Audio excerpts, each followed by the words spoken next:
بسم الله الرحمن الرحيم الحمد لله رب العالمين وصلى الله على سيدنا محمد وعلى آله الطيبين الطاهرين. Ndugu zangu Waislamu, ndugu zangu wa Tanzania, assalamu alaikum wa rahmatullahi wa barakatuh. Qudsi ni urithi wetu. Qudsi ni urithi wa Waislamu. Tukizungumzia Qudsi katika Uislamu ni kama wenyewe wanavyosema kwamba ni ulal qiblatain, ni qibla chetu cha kwanza katika vibla viwili. Qibla cha Waislamu cha kwanza kabla ya kuamrishwa kuelekea Makka ilikuwa ni Baitul Maqdis.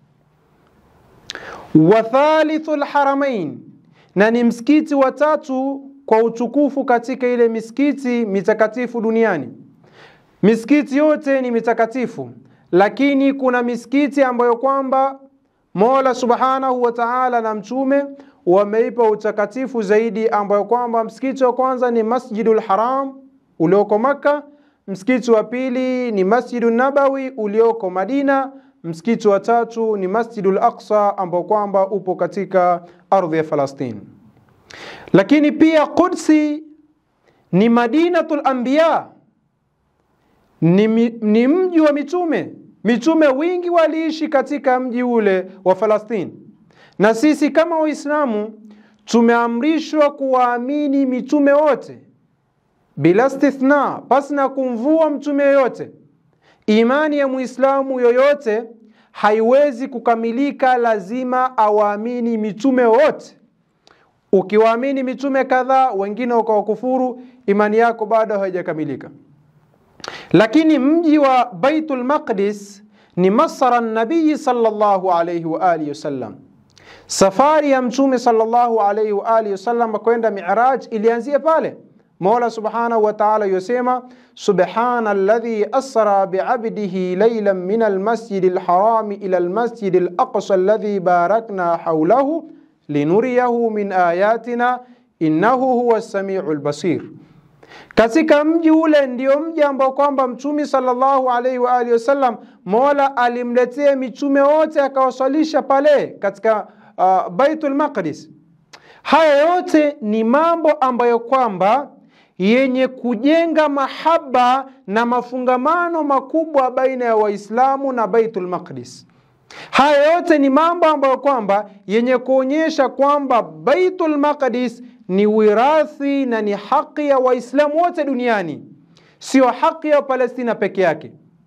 Kwa hivyo ni wajibu kwa Waislamu wote, bali na binadamu wote na watu wote wenye dhamira hai ya kujali binadamu na ubinadamu kukemea mauaji ya kimbari ambayo kwamba yanaendelea Palestina.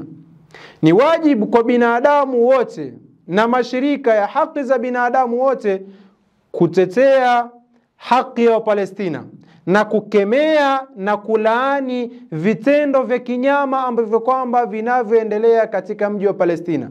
Kama Hamasi wameokosea, wale watoto wadogo ambao kwamba wasiojua lolote wamewafanya nini?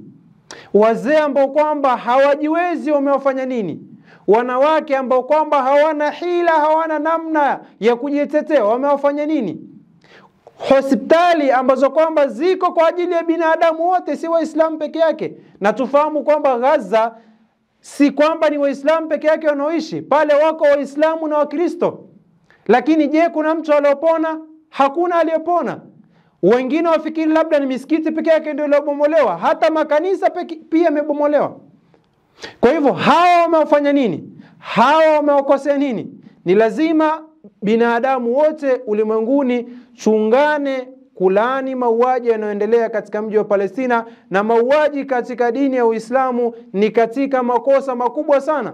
Kuna dhambi kubwa katika Uislamu. Madhambi yote ni maovu, lakini kuna madhambi ambayo kwamba ni maovu zaidi. Dhambi ya kwanza ni shirki. Dhambi ya pili kwa uovu na ubaya katika Uislamu ni dhambi ya kuua. Uislamu umeharamisha kabisa kusogelea damu za watu ambao kwamba hawana hatia.